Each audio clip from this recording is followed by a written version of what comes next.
What's going on, guys? G2 here. Welcome back to the bench, and today we are going to be making a double holster for some ARP mags. Now, if you watched the video prior to this where we did the double holster for the Glock stick mags, I anticipate this going a lot smoother because I learned a lot from that video.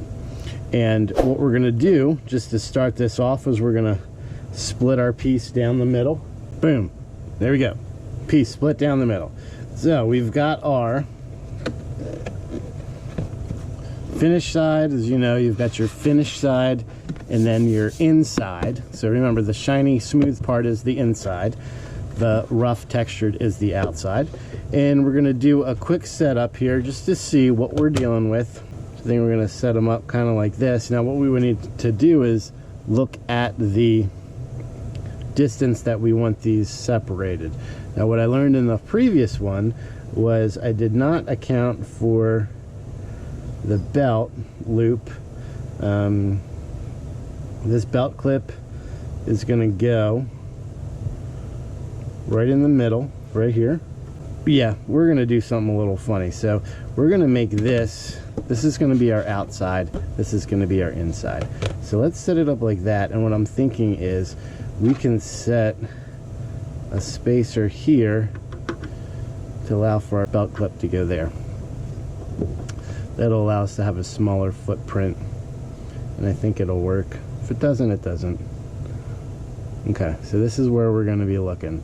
So all we're going to do at this point is heat up our Kydex, drop it. When it's all hot, we're going to drop it in the press. We're going to lay these on top, and then we're going to press it for about 10 minutes or so. Let it cool, and we'll see what we got at the end. Heat our Kydex up in a toaster oven here. I set it to just a hair under 300. It gets way more hotter. It gets way hotter in there, so that seems to be pretty good without burning it. And then when it comes out, we're going to take it and we're going to lay it on our press right here. I put the top of the press on here to allow it to warm the foam a little bit because it is cold here in the shop. So we're just going to wait for this to warm, and then we're going to drop it on the press. So we have it here sitting in our press. Now this press is from knifekits.com, and I will tell you, last time we used this, it has a chain that comes up and it like hooks right in there, and you hold that and that chain holds everything down. That chain totally blew out on me, which is fine. It's okay. I didn't really expect much out of that, but this, I will tell you, as a whole, as a piece, as a press, was awesome. But with clamps, it's the way to go. So if you do decide to get this, don't even waste your time with the chain. Use the clamps. The other problem with the chain is it links inside of the link. So every link is, you know, a half of an inch. So you're kind of at the mercy of the links of the chain. At least when you're using the clamps, you can clamp it to the exact pressure you want, which makes this press much more efficient. Let's let this cool for 10 minutes and come back and see what we got. First piece came out fine. So what we did was we added our block here that we're going to use for our belt clip, and then we have our second piece heating up right now, and then we're going to drop that right on top of this and then press it all together, and we should be able to have our form, and then we can add our rivets and our tension screws and all that other stuff to get this guy done. We have our pieces all done. They form nicely. We've got our blocking in there for our clip. You can see we've got nice fastening on the side that we can use to rivet, and we should be able to get going on this. So we're going to save our blocking for later.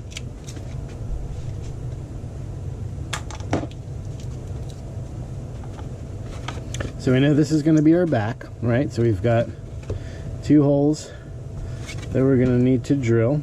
So we'll mark these. Okay.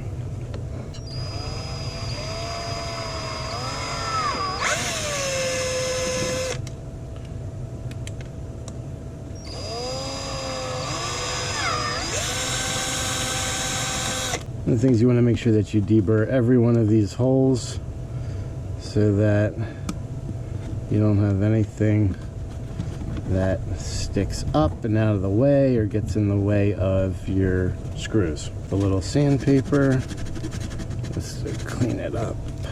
Now we know that we're going to come to about right here, so I don't need to go up so high. I'm going to do one here, one here, and then one about right there, and then we'll do it the same on the other side. Okay, so I'll drill these out and we'll pop our rivets in. A little tip on riveting. One of the hardest things to do here is to line up your holes, especially when you need to press them down. And clamping works, but they can get in the way. So what I like to do is I'll do one side and get it square. And I know if this is square here, the rest of this is good because the shift factor is very minimal here. So then what we'll do is, now that we have a nice stable, this thing isn't sliding around on us, we'll just get the drill, go through our previous holes.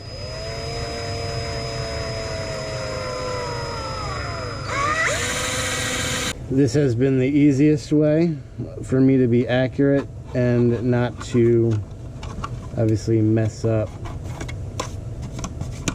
my rivets. So now I can just go ahead and rivet all these together, and I know all those holes will line up.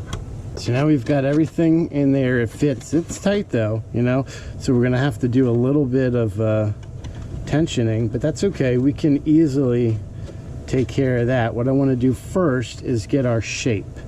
So you can see I did mess up a rivet there. It's always one, you know, 5 out of 6. I'm getting better.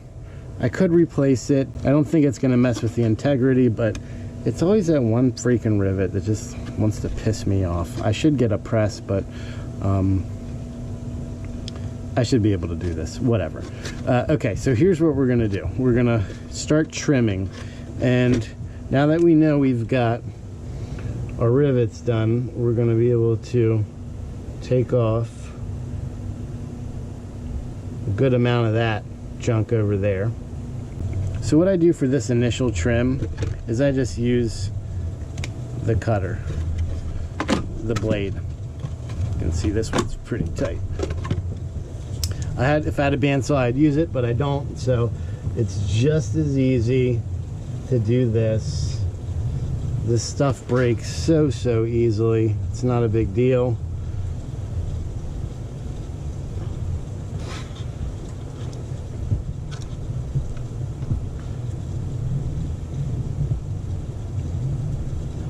Like so.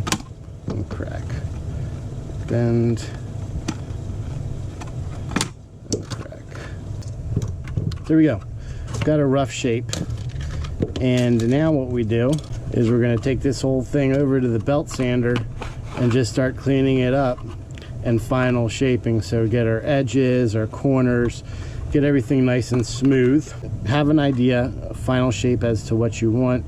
Get everything square, get your edges rounded, and you're gonna be fine. So back with the results. So we're in the home stretch now. Now we're just gonna put, you can see here, everything's formed. We've got our final shape here. It all fits nicely in there, no problem. Good retention. I'm not even sure I'm gonna need one in the middle. We'll see once we get this clip in. So the clip, remember we already drilled our holes, so we're gonna get our little screws here, place them in through the rear. And what I like to do is I'll grab a little bit of blue Loctite, especially for these, the clip screws, and I'll just put a drop inside those as opposed to putting it on the screw. Just makes it a little easier this way for you. And we'll set these up. You know, ideally for something like this, you'd want to have, you know, 2 belt loops, but like I said, this is part of the, I guess, the second truck gun that we're doing, the AR-15, where this is going to be a, in case of emergency, just a run and go. grab it, put it on, and go. And so we have an additional 30 rounds with us. And this is looking good. Yeah, you know what? I'm good with the way it is. I don't really see this falling out. They're pretty well in there. I don't really think I need a tension. I'll play around with it. I'll test it, see how it works. But in the event that we would need to do a tension, we would just drop it right here in the middle. Nothing big. It would have to be a longer screw because we have a lot more space in between there that we'll need to fill up. But all in all, it's not the prettiest thing, but it'll do what it's designed to do. Another Kydex project done, a little bit better than the last time, and that's what we're going for. Progression, and eventually we should be able to knock these out pretty good. And all in all, I'm happy with the way this turned out. So let me know what you'd like to see me do. I was thinking of maybe suppressor holder or like a physical AR holster.